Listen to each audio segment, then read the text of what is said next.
95小生人气大洗牌，三人势头猛，两人下桌，王一博边缘，刘昊然意外。大家好，欢迎来到黎春正，闲中着色，笑里有情，不费关心问月，一赏市井浮生。95后男演员的江湖座次正在经历最残酷的重新洗牌。王鹤棣因在综艺节目中的一句不舒服，意外引发舆论风波。原本只是节目中的一个片段，却在网络上持续发酵。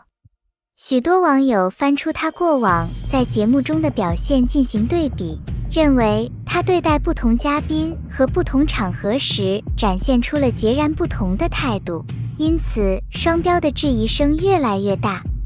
随着相关话题不断登上热搜，争议迅速扩散，短短时间内便引发大量讨论。风波升级后，王鹤棣的社交平台数据也受到明显影响。据网友统计，其账号粉丝数量一度减少近20万。对于一位长期处于流量中心的艺人来说，这样的变化无疑十分醒目。曾经凭借作品和综艺积累起来的好感度，也因为这场争议遭遇考验。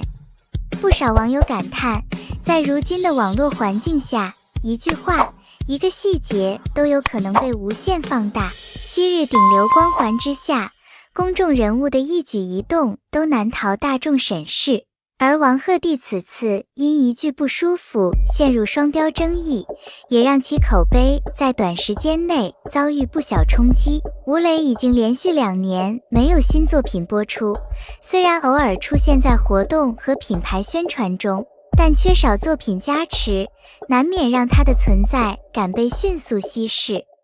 在更新换代极快的娱乐圈，即使曾经拥有超高人气，也很难长期停留在大众视线中心。而另一边，王一博的选择则完全不同。就在事业热度达到巅峰的时候，他却主动放慢脚步，没有继续投身激烈的流量竞争，而是将更多精力放在作品和个人发展上。一个是因作品空窗逐渐淡出焦点，一个是在巅峰时期主动退出人气战场。两种不同的选择也引发了外界的广泛讨论。与此同时，刘昊然却早已跳出流量游戏规则，以257亿票房坐稳影史第3，完成了从顶流到价值锚点的维度跨越。这场无声角逐比拼的到底是什么？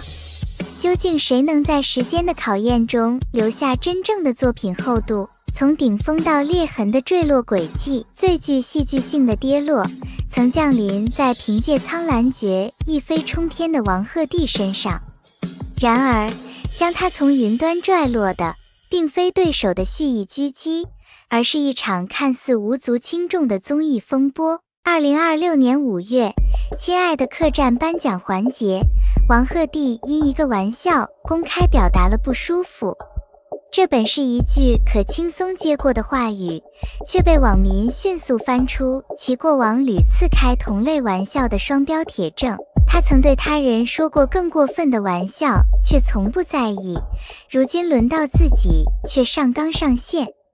舆论风向瞬间逆转，批评声浪如潮水般涌来，数据呈现着最严酷的现实。风波发酵后，他的粉丝数量断崖式下跌逾20万，而主动致歉的沈月粉丝却逆势增长了44万。一升一降之间，折射的不仅是路人缘的此消彼长，更是大众对双标流量的强烈反感。这场过敏反应撕开了一个危险的缺口，当受众对空心流量的耐性被消耗殆尽，那些被流量光环长期遮蔽的演技软肋，例如以爱为营中面摊式的精英霸总，大凤打更人里浮夸做作的古装男主，便无处遁形。观众不再满足于脸在江山在的廉价叙事，他们开始用放大镜审视每一帧表演，期待播剧自官宣伊始便争议缠身，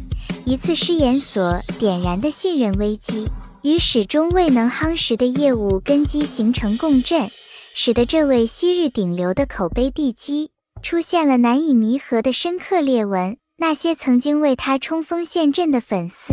有的沉默离去，有的转身回踩，而曾经对他抱有期待的路人，则在这场风波里彻底看清了流量泡沫之下的空洞。一个玩笑引发的连锁反应，恰恰暴露了一个偶像最致命的软肋，不是对手太强，而是自己太虚。当滤镜破碎，当流量退潮，留在沙滩上的究竟是真金还是泡沫？答案已经在20万粉丝的离去中写了一半，而剩下的那一半，将由他未来的每一部作品、每一个表情、每一次开口来逐一揭晓。不是没有机会翻盘，只是那道裂痕一旦出现，就再难恢复如初。娱乐圈从不缺顶流，缺的是能接住顶流这2个字重量的实力。王鹤棣能不能接住，时间会给出最后的判决，但至少在这一刻，他用自己的不舒服教会了所有流量明星一个道理：你可以开别人的玩笑，但别高估了自己的承受力；你可以靠脸吃饭，但别以为观众永远会为你的脸买单。当玩笑变成利刃，割伤的首先是自己的羽翼，而那些羽翼要再长回来，谈何容易？一种更隐秘的调对，与王鹤棣的被动倾覆形成鲜明对比的是，另一种形式的调对显得尤为静谧且主动。吴磊与王一博正以截然不同的姿态淡出这场人气角逐的核心圈层。吴磊的淡出更像一次无心插柳的遗憾。2026年5月，他因在海南37摄氏度酷热中骑行录制 Vlog 而被赞真实酷盖，但随之而来的问题也浮出水面。演员若长久缺乏新作问世，存在感便会迅速被稀释。他上一部担任主演的剧集还是2024年末的西北岁月，将近2年的空窗期，使得童星出身的鲜明标签反而成了转型路上沉重的镣铐。受众尚未准备好接纳他演绎成熟角色，作品未能激起强劲水花，其团队运营亦被认为欠缺魄力。外形与履历皆属上乘，却始终差一口气，这或许正是内娱竞争里最消磨心性的真相。另一边，王一博的暂停则是深思熟虑后的主动抉择，在事业巅峰按下休止符，转而投身赛车与纪录片领域，这般勇气在内娱堪称凤毛麟角。他并未陨落，主流资源与电影奖项依然稳固，但这是一种战略性的边缘化。他主动走下了人气鏖战的擂台，转而开拓一条更个人化亦更经得起时间考验的价值赛道。当竞争跃迁至另一维度，当同辈们仍为顶流冠冕厮杀不休时，刘昊然已然悄然跃出了这套游戏规则。2026年6月12日，其主演电影《魔方小姐定档》，监制文牧野，搭档杨紫琼。这个阵容从伊始便与热搜无缘。17岁出道，出身中央戏剧学院科班，从唐人街探案系列到多元题材探索，他用了近10年光阴，将自身牢牢锚定在电影市场的价值图谱之上。截至2026年6月，其领衔主演电影总票房已冲破257亿元，位猎影史第3，更成为95后演员中首位票房跨越150亿门槛的艺人。当他人竞逐社交媒体的喧嚣声量，他则在精密计算每一部作品对个人艺术生命长度的贡献。这是一种彻底的维度碾压。